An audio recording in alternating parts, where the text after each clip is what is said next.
नमः सदेभ्यः। ओम नमः सदेभ्यः। ओम नमः सदेभ्यः। मंगलम भगवान वीरो मंगलम गौतमुनि मंगलम कुंद कुंदाद्यो जैन धर्मोस्तु मंगलम सर्वमंगल मांगल्यम सर्वकल्याणकारकम प्रधानम सर्वधर्माणां जैनम जयतु शासनम जैनम जयतु शासनम जीवमजीवं दवं जिणवरवशेन जैननीदीप्तं देवीन्द्रविन्दवन्दं वन्दे तं सर्वदा शिरसा।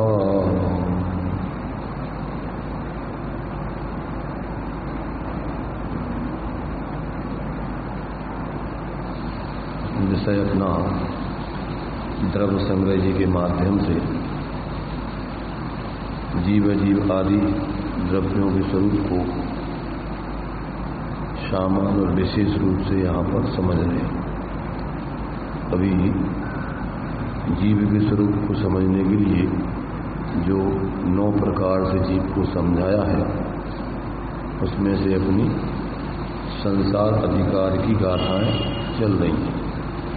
इसमें से संसारी जीव कितने प्रकार के होते हैं, उनका क्या क्या स्वरूप है, इसमें अपनी 12 गाथा तक चर्चा हो गई थी। 13वीं गाथा चलेगी, जिसमें इन 3 गाथाओं में संसारी जीवों का स्वरूप बताकर अंत में सभी जीवों का निश्चय से कैसा स्वरूप है, उस बात को भी अंत में स्पष्ट किया गया है इस 13वीं गाथा में। इसमें अभी तक अपन ने त्रस और स्थावर के भेद से संसारी जीवों के स्वरूप को समझा।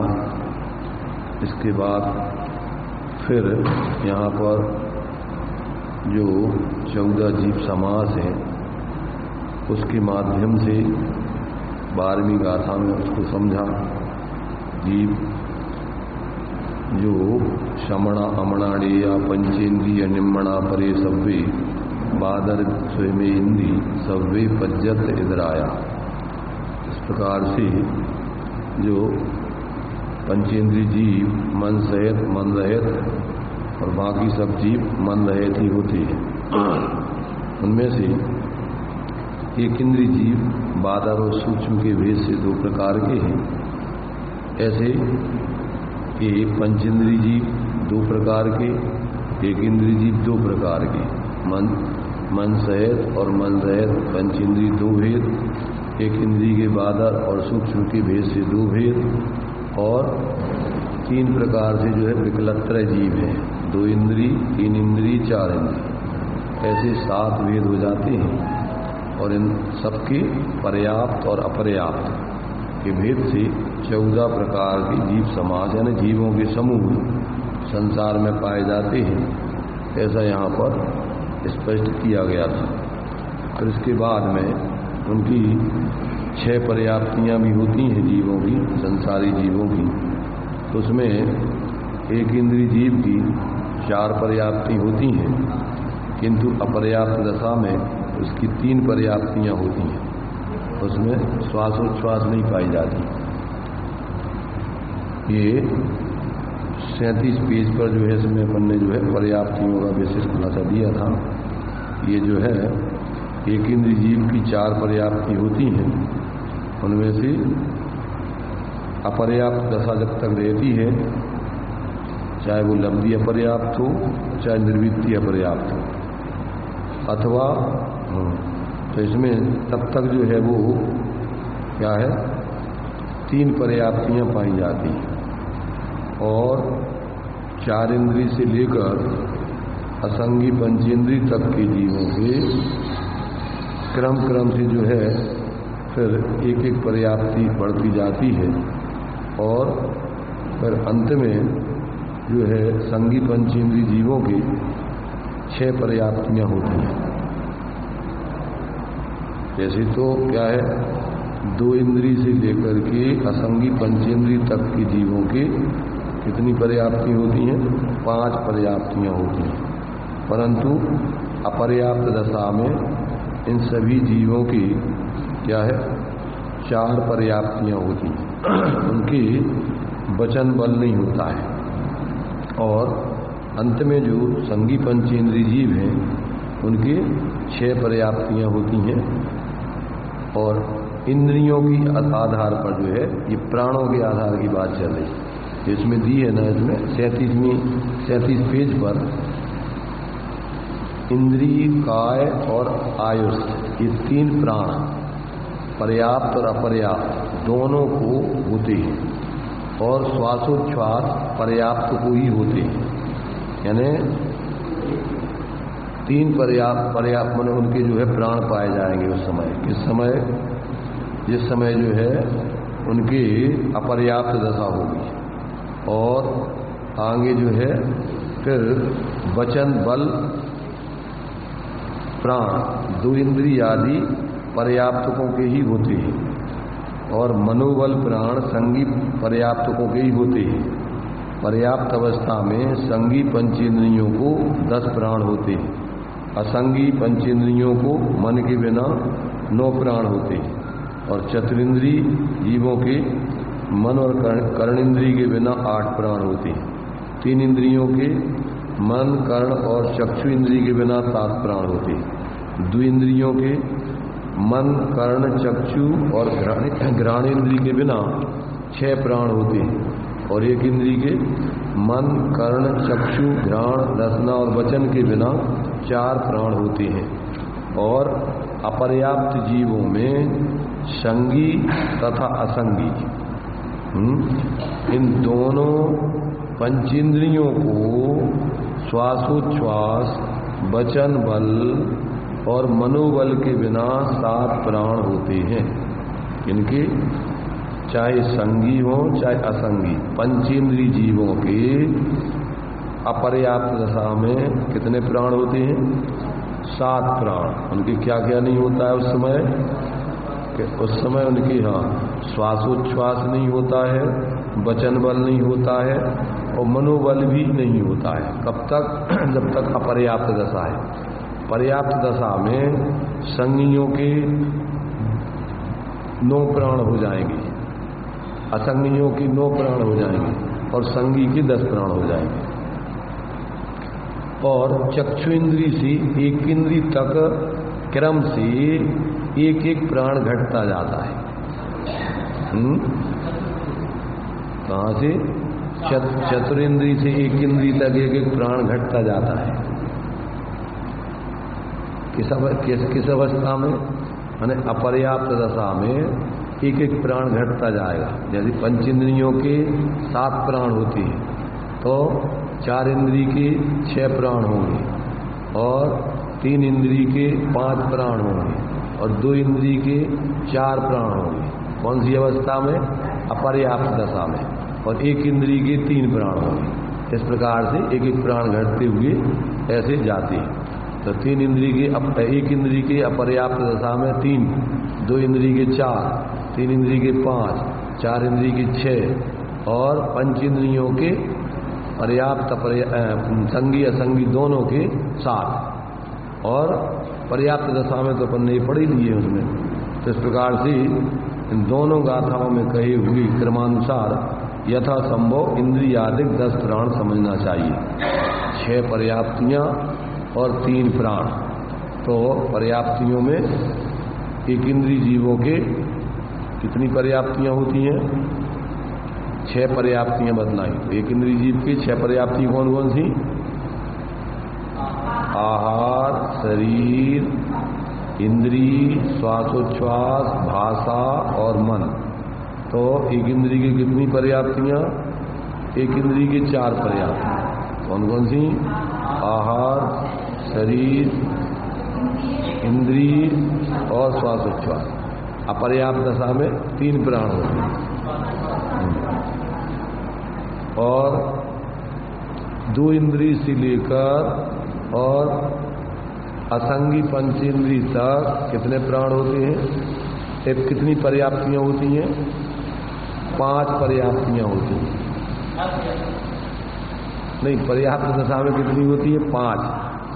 और अपर्याप्त दशा में, अपर्याप्त दशा में कितनी होगी? उनके श्वासोच्छ्वास नहीं होगी। तीन पर्याप्तियां जो है, वचन बल, श्वासोच्छ्वास, वचन बल और मनोबल, ये अपर्याप्त दशा में नहीं होते। क्या क्या नहीं होते हैं? श्वासोच्छ्वास, वचन बल और मनोबल, मतलब ये तो ऊपर वाले के हैं। तो श्वासोच्छ्वास पर्याप्ति उनकी नहीं पाई जाएगी। तो अपने लिए मैंने पर्याप्तियों के जो 6 भेद बतलाए हैं, तो आहार, शरीर, इंद्रिय और श्वासोच्छ्वास, भाषा और मन। तो असंगी तक के कितनी पर्याप्तियां? 2 इंद्रिय से लेकर के और असंगी तक के कितनी? 5 पर्याप्तियां पाई जाएंगी। और संगी पंचेंद्रिय की 6 पर्याप्तियां होंगी। अब ये जीवों के व्यवहार से उनके पर्याप्ति, प्राण और उनका जो है मार्गड़ा, तुम्हारे से ये समास, जीव 14 समास, और ये तुम्हारे से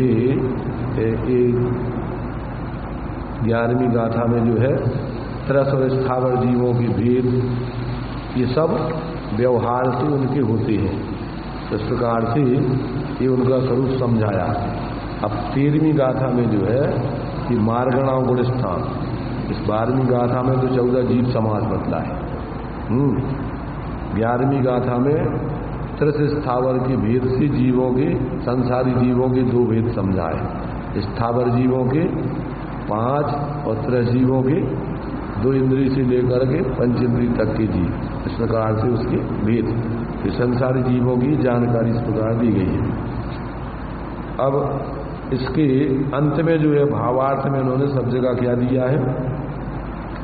भावार्थ यहाँ यह है कि इनसे, यानी इंद्रियों से, पर्याप्तियों से, प्राणों आदि से भिन्न निःशुद्धात्म तत्व ही उपादेय है, ऐसा जानना चाहिए। सब जगह भावार्थ में क्या दे देते हैं कि जीव को अपना जो मूल स्वरूप है, वो मूल स्वरूप ही वास्तव में अपने लिए कैसा है? उपादेय है। उपादेय माने आश्रय करने लायक है, उसी की श्रद्धा, ज्ञान और लीनता करने लायक है, बाकी सब तरफ से अपनी दृष्टि हटा लेने लायक है। ऐसा इसमें अंत में सब में देती है। अब 13वीं गाथा जो है उसमें क्या दे रही है? शुद्ध पारणामिक परम भाव ग्राहक, शुद्ध द्रव्यार्थिक नैसी जीव, शुद्ध बुद्ध एक स्वभाव वाले हैं, तो भी पश्चात अशुद्ध नैसी 14 मार्गणा स्थान और 14 गुण स्थान सहित होते हैं, इस प्रकार प्रतिपादन करते हैं। क्या सिद्ध करना? यहाँ सभी जीव शुद्ध पारणामिक परम भाव ग्राहक, शुद्ध द्रव्यार्थिक नैसी, सभी जीव कैसे हैं? शुद्ध बुद्ध एक स्वभाव वाले, तो भी क्या है? संसार दशा में जीव कैसे है? अशुद्ध नैसी 14 मार्गणा स्थान और 14 गुण स्थान, ये पर्यार्थिक नैसी और वो द्रव्यार्थिक नैसी। द्रव्य स्वभाव से सब जीव एक समान है, और पर्यार्थिक नैसी 14 गुण स्थान, मार्गणा स्थान आदि ये सब स्थितियां जीवों की पाई जाती हैं। अब गाथा 13 नंबर की पढ़ती हैं, उसका विस्तार में फिर टीका में विचार करेंगे। मग्गण गुण ठाणी हिया 14 हवंती तह अशोधिणया,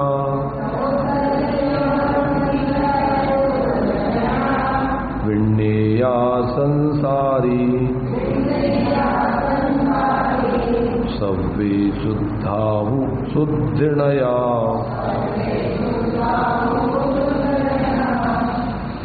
14 मार्गना गुण था नय अशुद्ध संसारी मां निश्चय सर्व जीव है शोध नाही भेद चेतन नित्य बोध।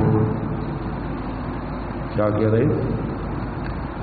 सर्व संसारी जीव अशुद्ध नय से मार्गणा स्थान और गुणस्थान की अपेक्षा से 14 प्रकार के हैं, और शुद्ध नय से यथार्थ में सब संसारी जीव शुद्ध जानना चाहिए। सव्वे शुद्धाहु शुद्ध नया, ये गाथा का सामान्य अर्थ हो गया। इसमें देखिए, माने सर्व संसारी जीव अशुद्ध नय से मार्गणा स्थान और गुण स्थान की अपेक्षा 14 भेद या प्रकार वाले जानना चाहिए। तो देखो, गुण स्थान तो एक जीव के एक समय में एक ही होता है, और मार्गणा स्थान एक जीव के एक समय में कितने होते हैं? 14 ही होते हैं। मार्गणाएं एक एक जीव की एक समय में 14 ही होती है। माने 14 मार्गणाओं के माध्यम से संसारी जीवों को जाना जाता है। एक एक मार्गणा के माध्यम से सभी जीवों को जाना जाए। तो इसमें अपने लिए माने गुण स्थान तो क्या है? गुण स्थान योग मोह भवा गुण ठाना। गुण स्थान तो मोह और योग के निमित्त से जो आत्मा के भाव होते हैं उन्हें गुण स्थान कहते हैं। और मार्गणा स्थान संसारी जीवों को जिन मार्गों से खोजा जाता है वे मार्गणा स्थान कहलाते हैं।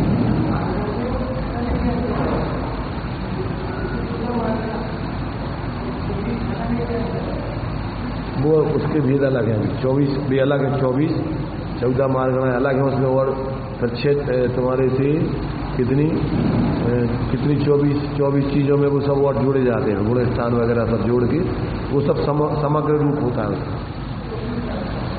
24 थाना में तो 24 स्थान बताए जाते हैं, और यहाँ मार्गणाओं में 14 तरीके से बताए जाते हैं। अब इसमें देखिए, टीका में इसका विशेष स्पष्टीकरण किया जाता है।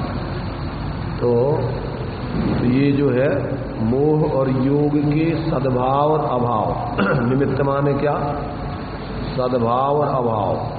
पहले से 4 गुण स्थान तक तो मिथ्यात्व की अपेक्षा दर्शन मोह की अपेक्षा थी। मुख्यता से 4 गुण स्थान दर्शन मोह की अपेक्षा थे, और 5 से लेके 12 गुण स्थान तक चारित्र मोह की मुख्यता से, और 2 गुण स्थान योग के सद्भाव और अभाव से। इसी प्रकार यहाँ आगे 5 से 12 तक चारित्र मोह के सद्भाव और अभाव, और इसी प्रकार 4 गुण स्थान दर्शन मोह के सद्भाव और अभाव आदि से वो 4 गुण स्थान नीचे के बताए जाएंगे। अब इसका विशेष खुलासा अपन यहाँ करते हैं। मग्गण गुण ठाणे ही हवंती तय विण्या। जिस प्रकार पूर्व गाथा में कहे हुए 14 जीव समासों से जीव 14 भेद वाले कहे हैं, उसी प्रकार मार्गणा और गुण स्थानों से भी जीव होते हैं। यानी उसी प्रकार 14 प्रकार। इस प्रकार जानना, तो मार्गणा और गुण स्थान से कितनी संख्या वाले होते हैं? तो 14 ही, प्रत्येक 14 संख्या वाले होते हैं। किस अपेक्षा से? अशुद्ध नया, अशुद्ध नय की अपेक्षा से। इस प्रकार के कौन होते हैं? संसारी जीव होते हैं। और सव्वे शुद्धाहु शुद्ध नया, वे ही सब संसारी जीव शुद्ध हैं, अर्थात जिनका सहज शुद्ध ज्ञायक एक स्वभाव है, ऐसे हैं। किस अपेक्षा से? शुद्ध नय की अपेक्षा से, शुद्ध निश्चय नय की अपेक्षा से, ऐसा जानना चाहिए। अभी जो अपनी समय सार की छठवीं गाथा चली ना, उस छठवीं गाथा के विषयभूत स्वभाव वाले सभी जीव कैसे हैं? न प्रमत्त न अप्रमत्त, एक ज्ञायक भाव रूप, एक चेतन स्वभाव रूप, एक नित्य स्वभाव रूप, एक सामान स्वभाव रूप, ऐसे जो है द्रव्य स्वभाव उसका, यानी उस द्रव्य स्वभाव से सब जीव एक समान जानना। और पर्याय स्वभाव से जीव 14 मार्गणा 14 गुणस्थान आदि के भेद से अनेक प्रकार के कहे जाते हैं। अब आगम प्रसिद्ध 2 गाथाओं द्वारा गुणस्थानों के नाम कहे हैं।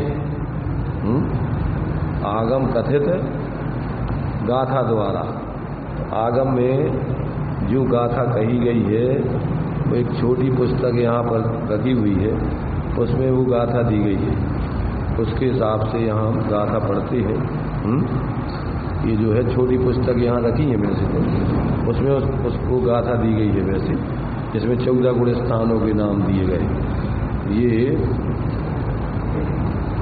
ये इन्होंने 14 गुण स्थानों के नाम वाली गाथा यहाँ दी गई है।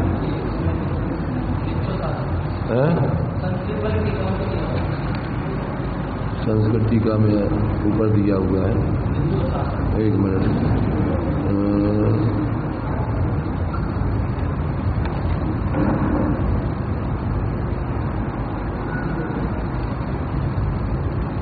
ऊपर जो है ना, ऊपर दिया हुआ है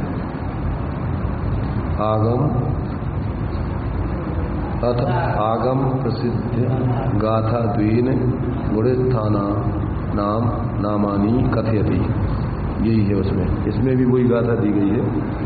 मिच्छो शासन मिस्सो अविरद समो यदेश विरदोया विरदापमत इदरो अपोप अणियट सुमोया उव संत खीण मोह सयोग केवली जिणो अयोगिया 14 गुण ठाणाणिया कमेण सिद्धायणा दव्वा। अर्थात नीचे उसमें अर्थ दिया गया है। मिथ्यात, सासादन, मिश्र, अविरत सम्यक्त, देश विरत, प्रमत्त विरत, अप्रमत्त विरत, अपूर्वकरण, अनवृत्तिकरण, सूक्ष्म सांप्राय, उपशांत मोह, क्षीण मोह, संयोग केवली और अयोग केवली, इस प्रकार क्रम पूर्वक 14 गुणस्थान जानना। ये गोमटसार जीव कांड की गाथा 9-10 है। अब उन गुणस्थानों में से प्रत्येक का संक्षिप्त स्वरूप कहा जाता है, वह इस प्रकार जानना। सहज शुद्ध केवल ज्ञान दर्शन रूप अखंड एक प्रत्यक्ष प्रतिभासमय निज परमात्मा आदि 6 द्रव्य, 5 अस्तिकाय, 7 तत्व और 9 पदार्थों में 3 मूढ़ता आदि 25 दोष रहित वीतराग सर्वज्ञ प्रणीत नए विभाग अनुसार जिस जीव को श्रद्धा नहीं है वह जीव मिथ्या दृष्टि जानना चाहिए। सर्वज्ञ प्रणीत नए विभाग में शुद्ध बुद्ध एक स्वभाव परमात्म द्रव उपाधि अन्य सर्व ही है। ये मैंने जो वस्तु का स्वरूप बताया है सर्वज्ञ भगवान ने, उस प्रकार से क्या क्या नहीं मानता है, जो कि इतनी बातें नहीं मानता है। इतनी बातें सबसे पहले मिथ्यात्व गुण स्थान में सहज शुद्ध केवल ज्ञान दर्शन स्वरूप अखंड एक प्रत्यक्ष प्रतिभासमय निज परमात्मा को आदि लेकर जो 6 द्रव्यों का स्वरूप बतलाया है, ऐसा जीव का स्वरूप है मूल में, और जीव के साथ में फिर 5 अजीब हैं। ऐसे कुल 6 जाति के द्रव्य हैं, 5 अस्तिकाय हैं, 7 तत्व हैं, 9 पदार्थ हैं, 3 मूर्ताएं हैं, 25 सम्यक्त के दोष हैं, ऐसे जो है कि सब चीजें जो है इन सबसे रहित जो वीतराग सर्वज्ञ परमात्मा हुए हैं, उन्होंने जो नए विभाग से वस्तु का स्वरूप बतलाया है, उस प्रकार से वस्तु के स्वरूप का जो श्रद्धा नहीं करता वह जीव मिथ्या दृष्टि जानना चाहिए। इसी कहते हैं मिथ्या दृष्टि जीव। इन सब ये जो वस्तु का स्वरूप है, माने जो भगवान ने जिन्होंने बतलाया है कि सभी जीव स्वभाव से एक समान है, क्या सहज शुद्ध केवल ज्ञान दर्शन रूप अखंड एक प्रत्यक्ष प्रतिभातमय निज परमात्मा आदि 6 द्रव्य है।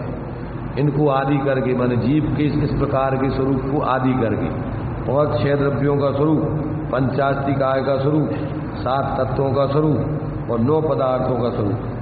तो ऐसा जो भगवान ने इस सब का स्वरूप बतलाया है, तो जो 3 मूर्ता आदि और 25 दोष रहित इन सब का सर्वज्ञ वीतराग कथित इन सभी वस्तु स्वरूपों का नए विभाग के अनुसार जिसको श्रद्धा नहीं होता है, वह जीव मिथ्या दृष्टि जानना चाहिए। तो अब क्या हुआ, क्या करना है? सारा जनागम भी तो आएगा ही सम्यक दृष्टि को। जिसने जो जाने निज आत्म को वह जाने सब लोग, और फिर जाने निज आत्मा और जाने सुख। तो अकेली सारा जनागम में स्व का स्वरूप भी आ गया। तो अपने स्वरूप सहित संपूर्ण वस्तु स्वरूप को वो सामान्य और विशेष रूप से नहीं जाने, तो सामान्य रूप से जाने। तो 6 द्रव्य 7 तत्वों में सामान्य से पूरी विश्व आ गया। क्या रह गया? 6 द्रव्य 7 तत्वों में क्या क्या आ जाता हो, क्या क्या रह जाता है? अथवा उत्पाद वे ध्रुवयुक्तम सत तद्रव्य लक्षणम, द्रव्य का एक लक्षण जान लिया, सत का स्वरूप समझ लिया, तो पूरा विश्व समझ लिया। विश्व क्या है? ये इस उत्पाद में ध्रुवयुक्तम सत ऐसी वस्तु के स्वरूप का समूह का, वस्तुओं के स्वरूप का नाम ही तो विश्व है। तो जिसने सत को समझ लिया उसने सब समझ लिया। जो एक को जानता है वो सबको जानता है। जिसने एक को सम्यक प्रकार से जान लिया उसके जीवन में सबका ज्ञान हो जाएगा। तो इस प्रकार से ऐसा जीव जो है, जो माने शुद्ध अपने स्वरूप को आदि करके 6 द्रव्य 5 अस्तिकाय 7 तत्व 9 पदार्थ आदि को 3 मूर्ता 25 दोष रहित श्रद्धा नहीं करता है वीतराग सर्वज्ञ द्वारा प्रणीत नए विभाग के अनुसार, वो जीव पहले गुणस्थान वर्ती मिथ्या दृष्टि जानना चाहिए। दूसरा गुणस्थान, पत्थर में उकेरी हुई रेखा समान अनंतानमंदी क्रोध मान माया और लोभ में से किसी एक के उदय द्वारा प्रथम उपशम सम्यक्त से गिरकर जहाँ तक मिथ्यात्व को प्राप्त ना हो वहाँ तक सम्यक्त और मिथ्यात्व इन दोनों के बीच के परिणाम वाला जीव साधन जानना चाहिए। अर्थात ना तो सम्यक दृष्टि है ना मिथ्या दृष्टि है, बीच में है ये। क्या कि ये जीव दूसरे गुणस्थान वाला क्या है, इसलिए इसको पारणामिक भाव कहते हैं। काय की अपेक्षा, दर्शन की अपेक्षा, श्रद्धान की अपेक्षा इसको पारणामिक भाव कहते हैं, और अनंतानमंदी की अपेक्षा इसको औदिक भाव कहते हैं। पारणामिक भाव कैसे कहते हैं? जिसमें कर्म की कोई अपेक्षा नहीं हो। तो कौन से कर्म की? कि दर्शन मूल कर्म की इसमें कोई अपेक्षा नहीं। ना मिथ्यात्व का उदय है, ना सम्यक मिथ्यात्व का उदय है, ना सम्यक प्रकृति का उदय है, और ना इनका तीनों का क्षय है। क्या? हाँ, जिसमें इस मिथ्यात्व का ना उदय है, ना उपशम है, ना क्षय है, ना क्षय उपशम है।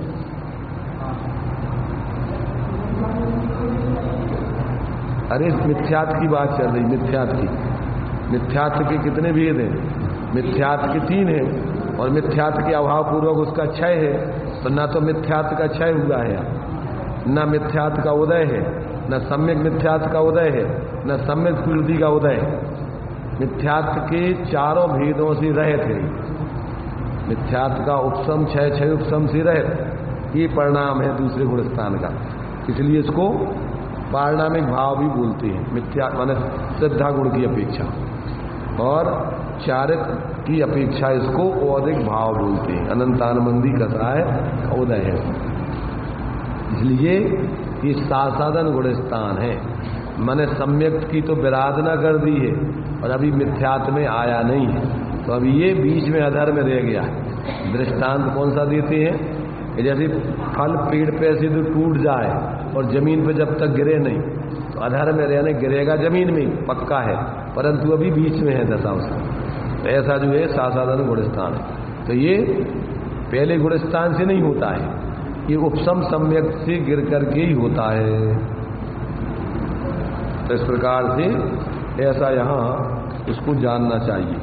इसमें यहाँ इन्होंने दिया है कि जब ये दूसरे गुणस्थान वाला जो जीव है वो क्या करता है कि जब ये प्रथम उपसम सम्यक से गिरकर जहाँ तक मिथ्यात्व को प्राप्त ना हो वहाँ तक सम्यक और मिथ्यात्व इन दोनों के बीच के परिणाम वाला जीव सासाधन या शासन जानना चाहिए। जैसे एक ही काल में एक ही मतलब भाव के अंदर एक ही भाव, कौन सा सम्यक छह उपसम हो सकता है। उपसम का काल तो सागरों पर्यंत के बाद एक बार आता है। हाँ, केवल उपसम से गिर के दूसरे में आता है, छह उपसम आदि से नहीं आता। तो सीधा मिथ्यात्व में नहीं जाएगा, सम्यक मिथ्यात्व में जा सकता है या मिथ्यात्व में जा सकता है, दोनों स्थिति है मंदिर से। तीसरे में भी जाए या पहले में जाए, दूसरे में नहीं जाता। अब तीसरा गुणस्थान का सुनो। निज शुद्धात्मादि वीतराग सर्वज्ञ प्रणीत तत्वों को और पर प्रणीत तत्वों को भी जो मानता है वह मिश्र दर्शन मोहनीय कर्म के उदय से दही और गुड़ के मिश्रण युक्त पदार्थों के स्वाद की भांति मिश्र गुणस्थान वाला जीव है।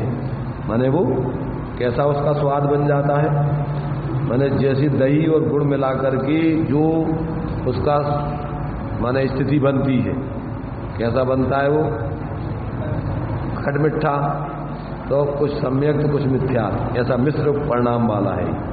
इस प्रकार से एक ही साथ उसके दोनों भाव चलते हैं। तो ये तीसरा गुणस्थान वाला जीव जानना। यहाँ शंका है, जिस किसी भी चाहे जो हो एक देव से हमें तो प्रयोजन है तथा सभी देव वंदनीय हैं, किसी भी देव की निंदा नहीं करनी चाहिए इत्यादि वैनिक मिथ्या दृष्टि अथवा संशय मिथ्या दृष्टि जो मानता है, तो उसमें और सम्यक मिथ्या दृष्टि में क्या अंतर है? प्रश्न समझ में आया? क्या प्रश्न है कि जो वैनिक मिथ्या दृष्टि होता है सबको पूजनीय मानता है, भैया अपन को भगवान भगवान सब बराबर है, चाहे वे हनुमान जी हो, चाहे रामचंद्र जी हो, चाहे शंकर जी हो, चाहे शिव जी हो, चाहे अल्लाह हो, चाहे खुदा हो, जो भी हो, और चाहे जिनेंद्र हो, भगवान भगवान तो सब बराबर है, इसलिए सबकी विनय करता है। तो इसको वैनिक मिथ्या दृष्टि कहते हैं। और जिसको संशय रहता है कि ये सही है कि ये सही है, कौन सा जो मिथ्यात्व का भेद है, कौन सा एकांत विपरीत विनय संशय। तो संशय में कौन सा है कि ये सही है कि ये सही है, जिन्हें भगवान सही है कि अन्य मत में माने हुए भगवान सही है, तो ऐसा संशय रहता है। और ये सम्यक मिथ्यात्व, ये तीन स्थितियां हैं, तो इनमें से क्या अंतर है इन तीनों? ये प्रश्न उठाया है केसरीमल जी, सुनाई दे रहा? उतनी दूर क्यों बैठते, इधर बैठा करो। प्रश्न समझ में आ गया कि नहीं आया? तीसरा गुणस्थान और पहले गुणस्थान में जो वैनिक मिथ्या दृष्टि है और संशय मिथ्या दृष्टि है, 5 एकांत मिथ्यात्व में, इनमें क्या अंतर है इसमें और उसमें, उसका यहां पर अब उत्तर देते हैं। वह तो सब देवों के प्रति और सब शास्त्रों के प्रति भक्ति के परिणाम करने के कारण किसी भी एक से मुझे पुण्य होगा ऐसा मानकर संशय रूप से भक्ति करता है, उसे किसी एक देव में निश्चय नहीं है। इसको संशय मिथ्या दृष्टि को क्या संशय वाली मिथ्या दृष्टि को तो निर्णय नहीं है किसी प्रकार का। इस प्रकार से किसी एक मुझे पुण्य होगा ऐसी भक्ति कर दो, किसी एक देव में निश्चय नहीं है। और मिश्र गुणस्थानवर्ती जीव को तो दोनों में निश्चय है, यह अंतर जानना चाहिए। क्या समझी? दोनों में निश्चय है। दोनों में निश्चय है मतलब माने दोनों का स्वरूप जो है भगवान अनंत का स्वरूप भी वो जानता है और अन्य का भी स्वरूप जानता है। तो दोनों का स्वरूप उसके लिए क्या है, वो निश्चय होने पर उनके प्रति, दोनों के प्रति जो है उसके लिए समान प्रकार का भाव चल रहा है। उसकी तो निश्चय नहीं है और इसकी निश्चय है, परंतु दोनों के प्रति समान भाव चल रहा है। भाई सम्यक्त में तो सच्चे देव का स्वरूप जानता है और मिथ्यात्व में वो क्या है, मिथ्यात्व में उनका जो कुगुरु है, कुदेव है, उनके प्रति भी बहुमान रखता है, उधर भी उसका बहुमान है। तो वो मिथ्यात्व हो गया और ये सम्यक्त है यहाँ। तो इस प्रकार नहीं, वो जानता है वो कि ये जो है मतलब क्या है, माने देव का स्वरूप है, तो उसके देव के स्वरूप में उसके लिए जो है विपरीतता में भी उसको क्या है माने बहुमान है, या विपरीत में भी उसके लिए देव पने का बहुमान है और सम्यक पने की में भी बहुमान है देव पने का। ऐसे दोनों में उसको बहुमान है। तो उसमें उसके वो मिथ्यात्व भाव भी चल रहा है और इधर सम्यक भाव भी चल रहा है। और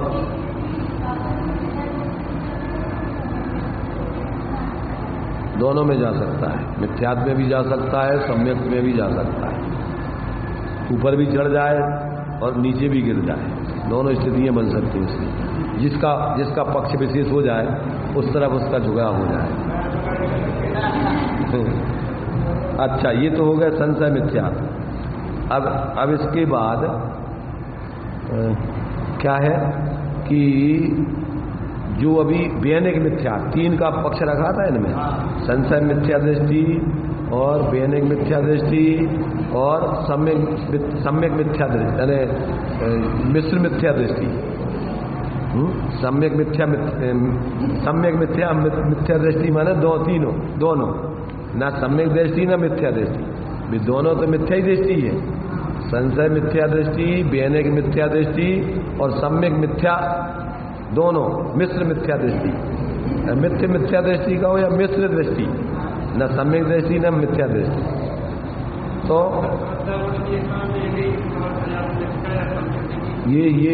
ये स्थिति भी है, ऐसा सर्वथा नहीं है।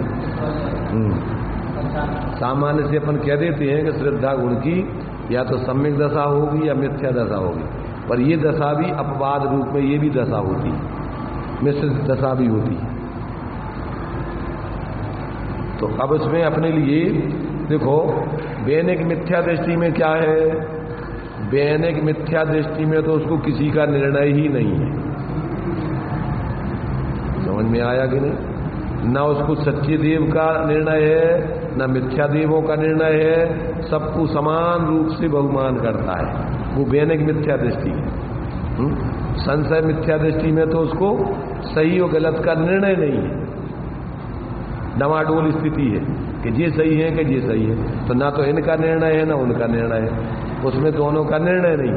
और उसमें दोनों का, उसमें भी अनिर्णय की स्थिति है, सबके लिए एक साथ बहुमान करता है, जिसमें वैनिक मिथ्या दृष्टि, तो उसमें भी दोनों का कोई निर्णय नहीं, क्योंकि मिथ्या दृष्टि है ना, तो मिथ्या दृष्टि में तो दोनों का निर्णय होगा ही नहीं, तो इसलिए संशय मिथ्या दृष्टि को दोनों का निर्णय नहीं है, और वैनिक मिथ्या दृष्टि को भी दोनों का निर्णय नहीं है, पर दोनों का बहुमान करता है।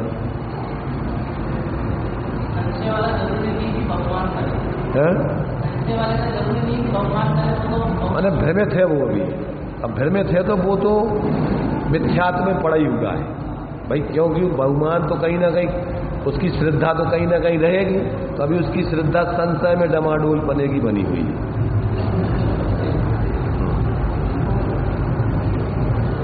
अनिर्णय की दशा में है तो उसकी श्रद्धा भी वो मिथ्या ही है, निर्णय नहीं करना, किसी का निर्णय नहीं होना, वो भी मिथ्यात्व ही है, गलत निर्णय विपरीत हो जाना वो भी मिथ्यात्व ही है, और सबको समान मानना वो भी मिथ्यात्व ही है।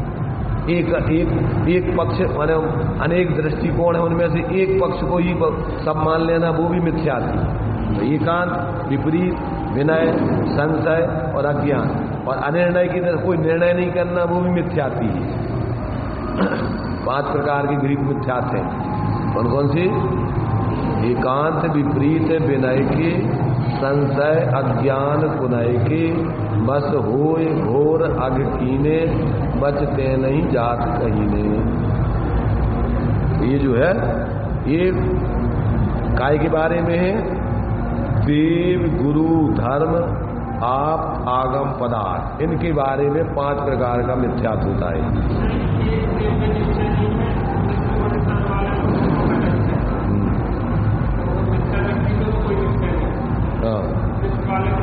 दोनों का निश्चय है, कुछ नहीं, थोड़े समय का है बस, इतना भाव होता है, दोनों का निश्चय है। सच्चे देव को का निश्चय है उसमें, और मिथ्या देव का भी निश्चय है, परंतु स्वरूप जानता है। निश्चय है का मतलब उसमें देवपने का निश्चय है, इसमें मिथ्या देव में भी, और सच्चे देव में भी देवपने का निश्चय है। सच्चे देवपने का निश्चय है वो सम्यक है, और मिथ्या देव में देवपने का निश्चय है वो मिथ्यात्व दो है। इसी का नाम तो सम्यक मिथ्यात्व। सम्यक मिथ्यात्व कैसे कहते? जिसमें गलत भी हो और सही भी हो। सम्यक मिथ्यात्व का क्या होता है कि सही भी निर्णय चल रहा है और गलत भी निर्णय चल रहा है, उसी का नाम तो सम्यक मिथ्यात्व है। मिथ्या देव में भी देवपने का निश्चय है, और सच्चे देव में भी देवपने का निश्चय है। सच्चे देव में देवपने का निश्चय सम्यक है। सम्यक मिथ्यात्व दोनों बताना है कि सम्यक भी है और मिथ्यात्व भी है, और मिथ्या देव में देवपने का निश्चय है वो मिथ्यात्व है। आ गया समझ कि जात्यंतर भाव है ये, इसलिए तो वो जैसे वो दही में गुड़ मिले दही का स्वाद है, ऐसे ही न मीठा है न खट्टा है, ऐसा ही जात्यंतर है। ये भी माने भावों की स्थितियां हैं। अब वो अंतर में थोड़े समय के लिए या तो ऊपर चढ़ जाएगा, सही में आ जाएगा, या गलती में चला जाएगा। गलत का अगर पक्ष आ गया तो विपरीतता में चला जाएगा, क्योंकि निश्चय दोनों में, इधर सच्चे में भी उसको निश्चय चल रहा है कि ये देव है, और गलत में भी निश्चय चल रहा है कि ये देव है।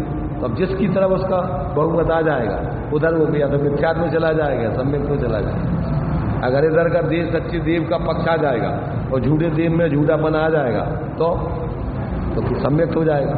और यदि मिथ्या देव में देव बनेगा, सच्चापन आ जाएगा, और सच्चे देव में झूठ बनेगा, निश्चय हो जाएगा, तो उसी समय मिथ्या दृष्टि बन जाएगी। अब जो है चौथा गुणस्थान का स्वरूप, तीसरे गुणस्थान का स्वरूप हो गया स्वाभाविक अनंत ज्ञान आदि अनंत गुण की आधारभूत निज परमात्म द्रव्योपाधि है, और इंद्रिय सुखादि परद्रव्य ही है। इस प्रकार अरहंत सर्वज्ञ प्रणीत निश्चय व्यवहार नैरूप साध साधक भाव से मानता है। परंतु भूमि की रेखा के समान क्रोधादि अप्रत्यख्यान कसाय के उदय से मारने के लिए कोतवाल द्वारा पकड़े गए चोर की भांति आत्मनिंदा सहित बरतता हुआ इंद्रिय सुख का अनुभव करता है, वह अविरत सम्यक दृष्टि का लक्षण जानना। क्या विचित्र दशा है। अपराध पूर्व में किया था, उसकी सजा में उसके लिए अब क्या है, कोतवालों के द्वारा पकड़ करके और मारने के लिए ले जाया जा रहा है, अथवा एक प्रकार से मारते हुए ले जाया जा रहा है।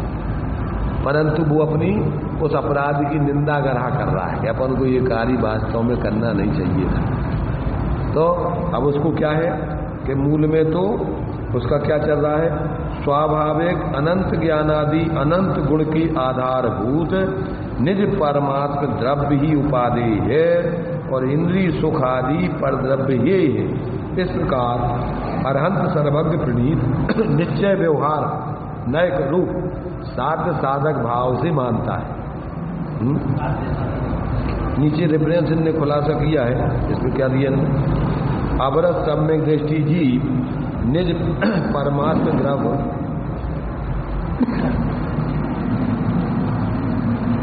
बहुत आवाज आ रही है यहाँ पर,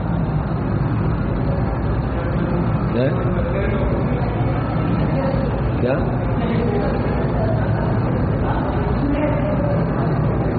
चलो देखो पढ़ो, सुनो यहाँ पर। वो तो क्या है, ऐसे ही चलेगा इस पंचम काल में, इस धमाल में ही घोड़े को पानी पिलाना पड़ेगा अपने। रेट की चेचे पेपे में ही उसको पानी पिलाना होगा। अवरत सम्यक दृष्टि जी निज परमात्म द्रव्योपादेय है और इंद्रिय सुखादि परद्रव ही है, ऐसा अंतरंग में आंशिक शुद्ध परिणति रूप परिणमित होकर निरंतर मानता है, अर्थात निश्चय रूप शाद भाव से शुद्ध सम्यक दर्शन भाव से परिणमित होकर निरंतर मानता है और बाही में विकल्प में नव तत्व आदि का श्रद्धान आदि भाव से परिणमित होकर भी ऐसा मानता है, अर्थात व्यवहार रूप साधक भाव से नव तत्व यानी तत्व श्रद्धान आदि रूप विकल्प भाव से भी ऐसा मानता है। निश्चय व्यवहार का ऐसा सुमेल होता है। इससे ऐसा तात्पर्य ग्रहण करना, कोई जीव ऐसा कहता है कि मैं अंतरंग शुद्ध परिणति से तो निज द्रव्य को उपादेयता और परद्रव्य की हेयता मानता हूँ, परंतु मुझे विकल्प में नव तत्व श्रद्धान आदि से विरुद्ध भाव है, तो यह बात ठीक नहीं है और वह जीव सम्यक दृष्टि नहीं है।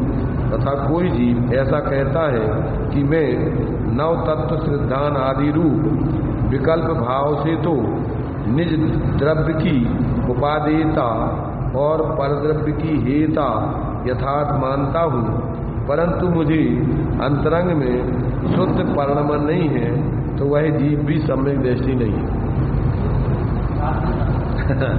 मैंने जिसको अंदर में अपने निःशुद्धात्म तत्व की श्रद्धान ज्ञान और अनुभूति पूर्वक ऐसी प्रतीति बढ़ रही है और बाहर में उसको फिर सात तत्व नौ पदार्थों का यथार्थ रूप से उसका श्रद्धान आदि विकल्प दशा में चल रहा है, तो वो निश्चय व्यवहार रूप से सम्यक दृष्टि है। परंतु माने कोई जीव अंतरंग में तो कहे कि हमें अपने निःशुद्धात्मा की अनुभूति प्रतीति रूप ऐसा श्रद्धान है और बाहर में सात तत्व नौ पदार्थों से अन्यथा रूप में मानता हो, तो वो वास्तव में सम्यक दृष्टि नहीं है। और कोई जीव विकल्प रूप में सात तत्व नौ पदार्थों का तो कहता है कि हाँ आत्मा ही उपादेय है, वास्तव में, और ये सब ही है, परंतु अंतरंग में उसकी अनुभूति प्रतीति पूर्वक परिणमन नहीं हो रहा है, तो वो भी अभी सम्यक दृष्टि नहीं है। ऐसा निश्चय व्यवहार का साध्य साधकपना चलता है। दोनों का माने एक साथ होना चाहिए। अकेला एक होगा दूसरा नहीं हो तो ऐसा नहीं है। निश्चय के साथ व्यवहार यथायुग होता ही होता है, और व्यवहार के साथ निश्चय होता ही होता है। दोनों का ऐसा सुमेल, अविनाभावी सुमेल चलता है।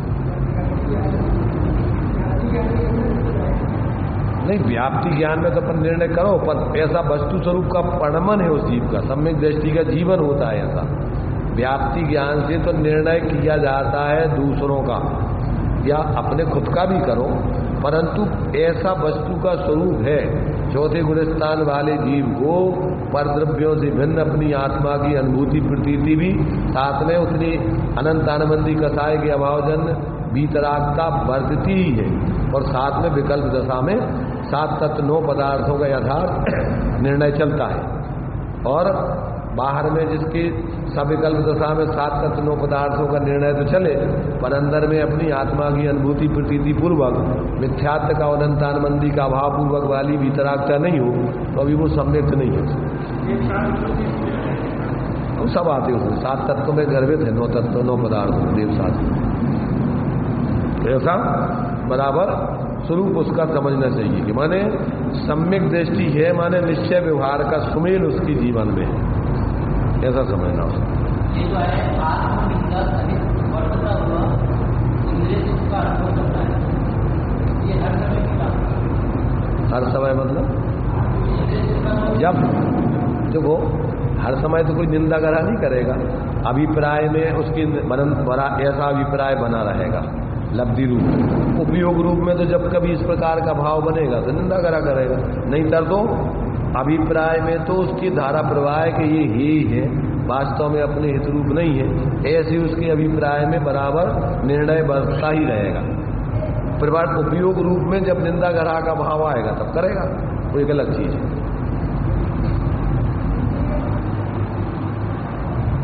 कोई पूछ रहा क्या?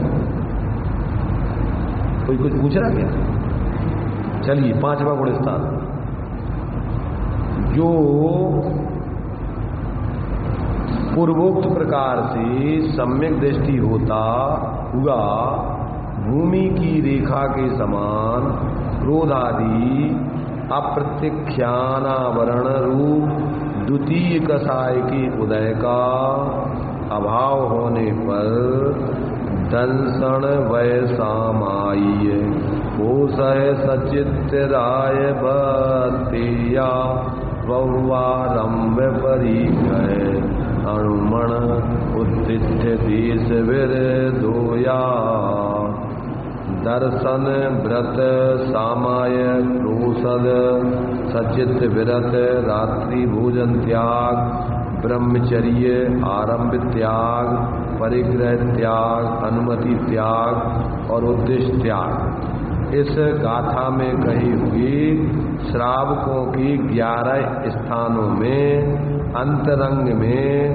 निश्चय नयसी एक दिश रागादि रहित स्वाभाविक सुख की अनुभूति जिसका लक्षण है, और बाई विषयों में व्यवहार से हिंसा झूठ चोरी कुशील और परिग्रह की एक देश निर्वृत्ति जिसका लक्षण है उसमें वर्तता है, वह पंचम गुणस्थान वर्ती श्रावक जानना चाहिए।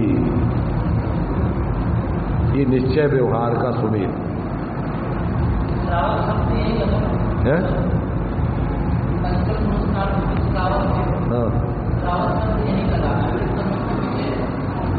अवरस सम्यक, हाँ ठीक, वो तो है ही श्रावक। श्रावक का मतलब क्या होता है? अपन जो है जैसे मान लीजिए समुद्र में आता राजा सैनिक, श्रावकोत्तम लिखा उसको, और सुनो, और समुद्र में अभिरस सम्यक दृष्टि और श्रावकों की अलग अलग कोठे हैं, सब श्रावक के कोठे में बैठती है, और श्राविकाएं अर्जिका तक उसी श्रावक के कोठे में बैठती है। वे सब श्रावकाई श्राविकाएं ही है।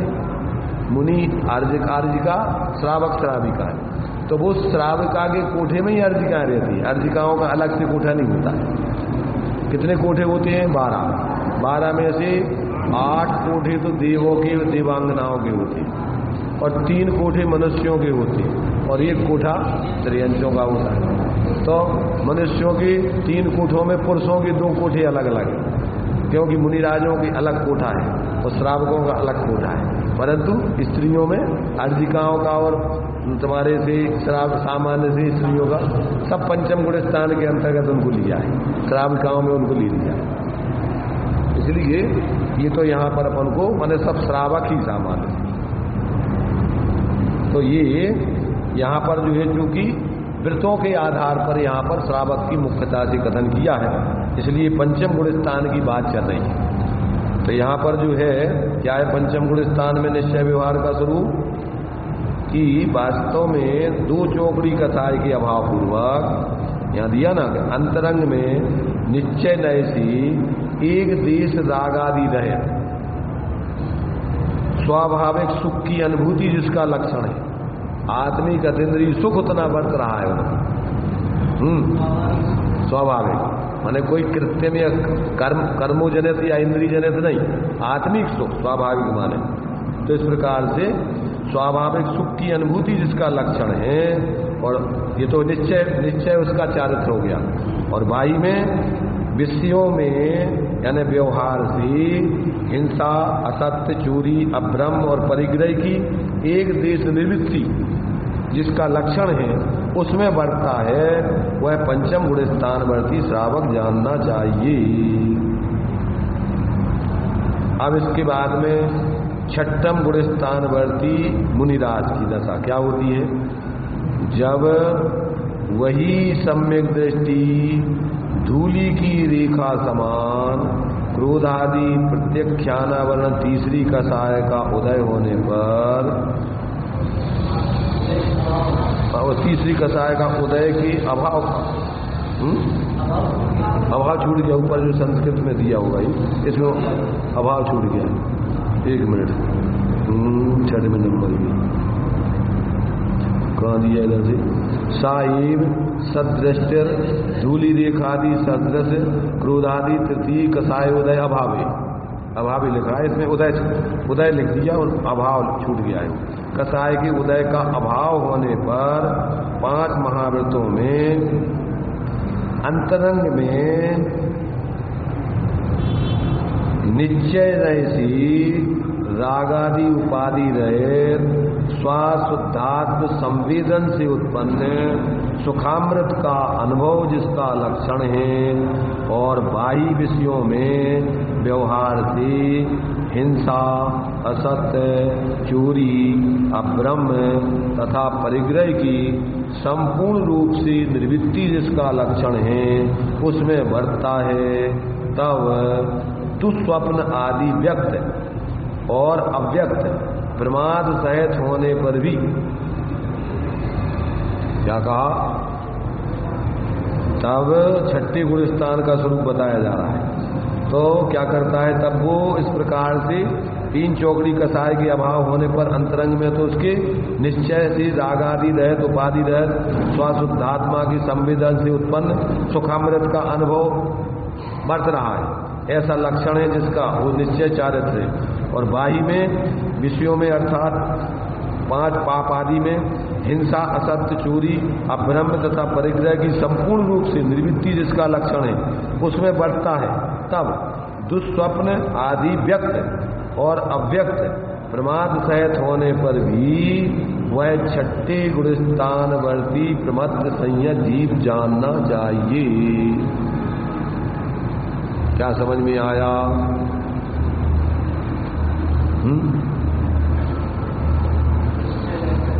देखो अब यहाँ इन्होंने माने उसके लिए निद्रा वाले मुनिराज की स्थिति की मुख्यता से दुस्वप्न आदि लिखा।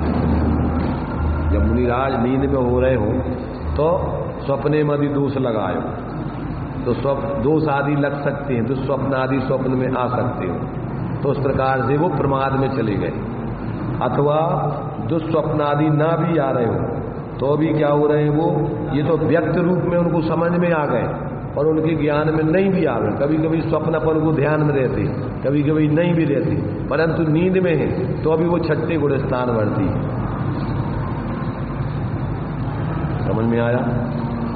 निद्रा में या तो वो स्वप्न व्यक्त रूप से स्वप्न देख रहे दुस्वप्न आदि, क्योंकि दुस्वप्न में जो अपने लिए बदला है ना प्रमाद के भेद, तो उसमें 4 विकथाएं, 4 कथाएं, 5 इंद्रिय विषय और निद्रा और प्रणय, ये सब प्रमाद के अंतर्गत आते हैं। तो प्रमाद में इस प्रकार की उनकी जो भी प्रवृत्ति चल रही है तो सब उसमें लगा लेना।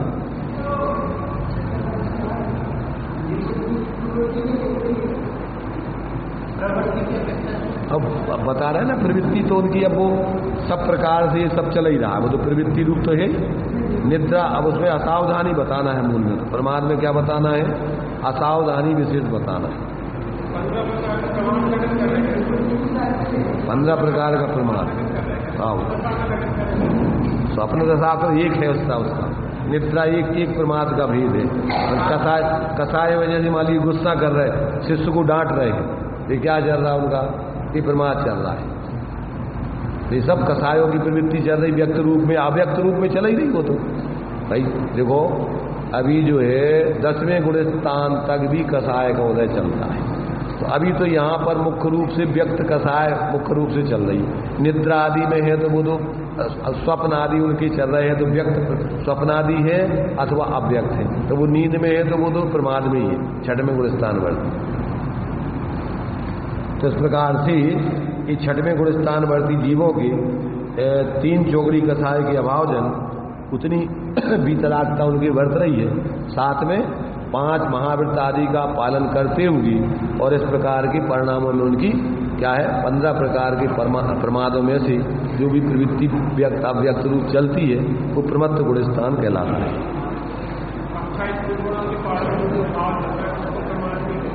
वो व्यवहार से उसको प्रमाद नहीं कहते। तो इस प्रकार से ये 6वां गुण स्थान जानना। प्रमत्त संयत कौन सा?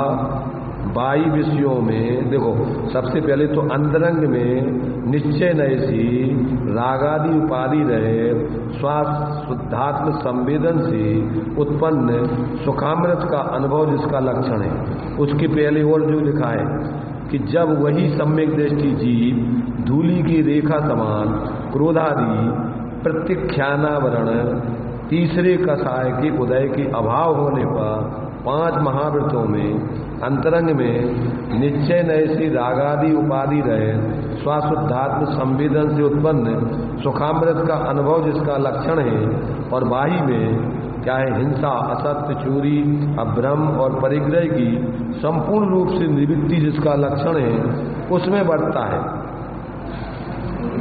इस प्रवृत्ति में भी बढ़ रहा है। ये सब 6ठे गुण स्थान की स्थिति बतला रहे। कौन सी? माने 5 महाव्रत आदि जो व्रत हैं उनमें प्रवृत्ति कर रहे हैं, अथवा इस प्रकार के काय में चल रही है उनकी ये दशा बतला रहे हैं। कौन सी? कि इस प्रकार से जो है 5 महाव्रत आदि की प्रवृत्ति परिग्रह की संपूर्ण रूप से निवृत्ति जिसका लक्षण उसमें बढ़ता है। ये 5 महाव्रत आदि की 28 गुणों की प्रवृत्ति में भी 6ठे गुण स्थान में बढ़ रहे हैं। तब अथवा दुस्वप्न आदि व्यक्त और अव्यक्त प्रमाद सहित होने पर भी वह 6ठे गुण स्थान वर्ती प्रमत्त संयत है। देखो 6वें गुण स्थान में आर्त ध्यान भी हो सकता है। कौन सा आर्त ध्यान? 4 प्रकार के आर्त ध्यानों में कौन सा आर्त ध्यान हो सकता है? निदान को छोड़कर 3 प्रकार का आर्त ध्यान 6वें गुण स्थान तक हो सकता है।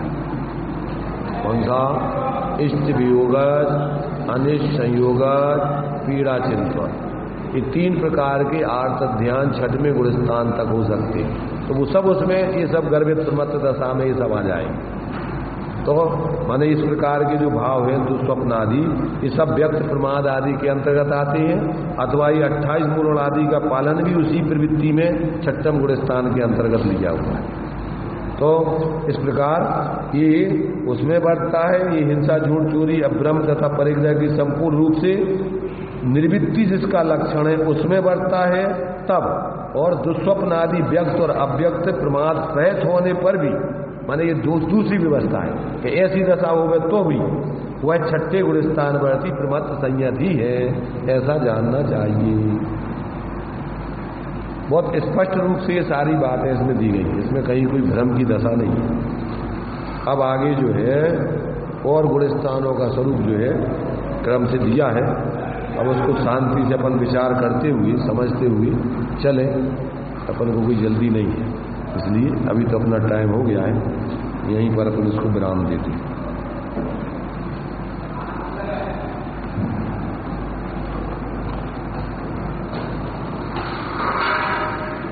मग्गण गुणठाणे या 14 भवंतीतः असुदणया विण्णे या संसारी सभ्य शुद्धाहु सुदणया।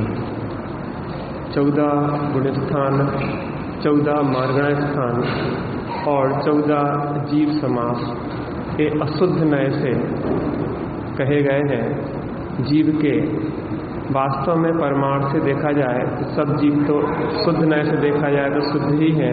छठी गाथा जो सुबह चल रही है न प्रमत्त है न अप्रमत्त है, बस एक ज्ञायक भाव है। ये छठवें गुण स्थान तक प्रमत्त गुण स्थान लेते हैं जिसकी चर्चा आज हुई है, और 7वें से लेकर 14वें तक 8 गुण स्थान अप्रमत्त के गुण स्थान है। वह जो एक ज्ञायक भाव है, न वह प्रमत्त है न अप्रमत्त है, एक ज्ञायक भाव है। उसके अवलंबन से ही चौथा 5वां आदि गुण स्थान होते हैं, गुण स्थानातीत सिद्ध दशा होती है। हम सभी उसका अवलंबन लें, ऐसी आज विवेचना उसके माध्यम से।